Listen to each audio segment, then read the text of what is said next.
Before you can lead an army into battle, you must first learn the 9 principles of the art of war, written by the famous warrior and philosopher Sun Tzu. His teachings come to us from ancient books, and his infinite wisdom about warfare and military tactics still apply to this day.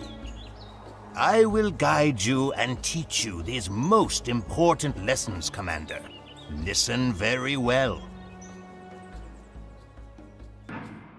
Sun Tzu teaches us not only how to engage our enemies, but also how to manage logistics. An army cannot fight without the proper supplies. Without food, arrows, and arms, an army cannot stand its ground.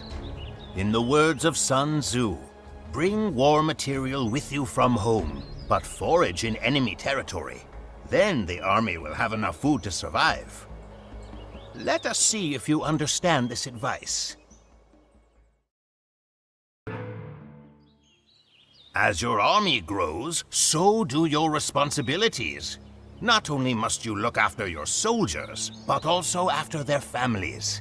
It is of great importance that your people are fed, that your population grows, and that your towns increase in size. Sun Tzu says, the command of a large force is the same principle as the command of a few men. It is merely a question of dividing up their numbers. An army is only as strong as the economy that supports it. A large army requires a large population and a surplus of food, gold, and other resources. Show me that you understand this important lesson. Sometimes you will face an enemy stronger than yourself. Be like a wrestler who is smaller than his opponent. He does not meet his opponent's strength with his own, but instead looks for his enemy's weakness.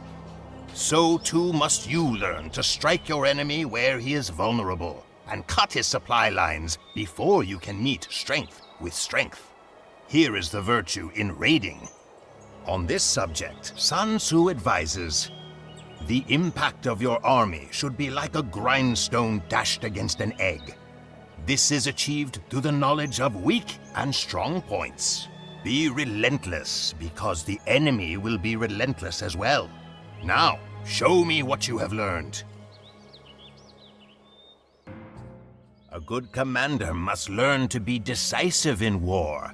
Hesitation or mistakes can mean the difference between victory and defeat. Just as a soldier practices his spear thrusts, so too must a commander learn to be efficient and repeat tasks until he knows them by heart. Sun Tzu says, a clever fighter wins his battles by making no mistakes. Making no mistakes is what establishes the certainty of victory, for it means conquering an enemy that is already defeated. Few generals make it this far. Let us see if you are one of them. You are not the only one who will be raiding. Your opponent will not hesitate to attack you when and where you are weakest. Therefore, you must use your skills to defend your people and train your peasants to defend themselves. Hence, that general is skillful in attack whose opponent does not know what to defend, and he is skillful in defense whose opponent does not know what to attack. Sun Tzu wrote, show strength where you are weak. Wherever the enemy attacks, show him that you are ready to repel his soldiers.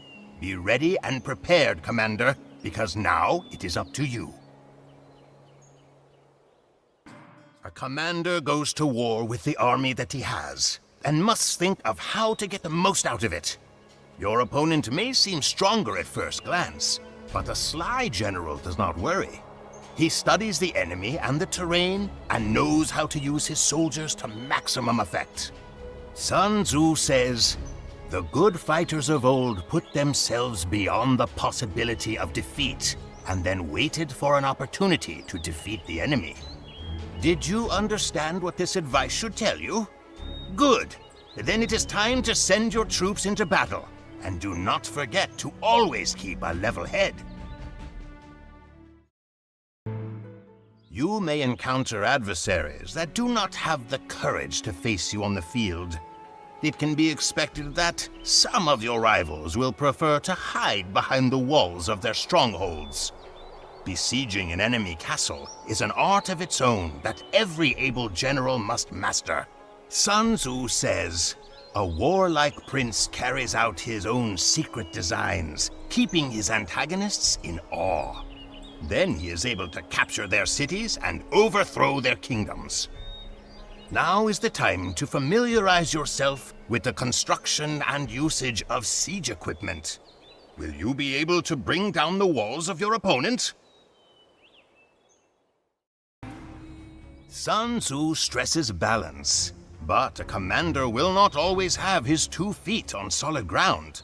Sometimes he must set sail to achieve victory. Rivers must be navigated to open new trade routes, and oceans must be crossed to make new discoveries. But what if your opponent also has brought ships to sea? Sun Tzu teaches us, the onrush of a conquering force is like the bursting of pent-up waters into a chasm 1,000 fathoms deep. You are not water-shy, are you? Good. The captains of your fleet are awaiting your orders. The most important thing for an army is discipline. A disciplined army can be vastly outnumbered, but still seize victory. A disciplined army can hold their ground, move around the battlefield quickly, and, if necessary, retreat in an orderly fashion. When fielding your army, Sun Tzu says, whether to concentrate or to divide your troops must be decided by circumstances. Use fast forces against slow ones. Use feigned retreats to lure your enemies into ambushes, and split your army to flank your enemy.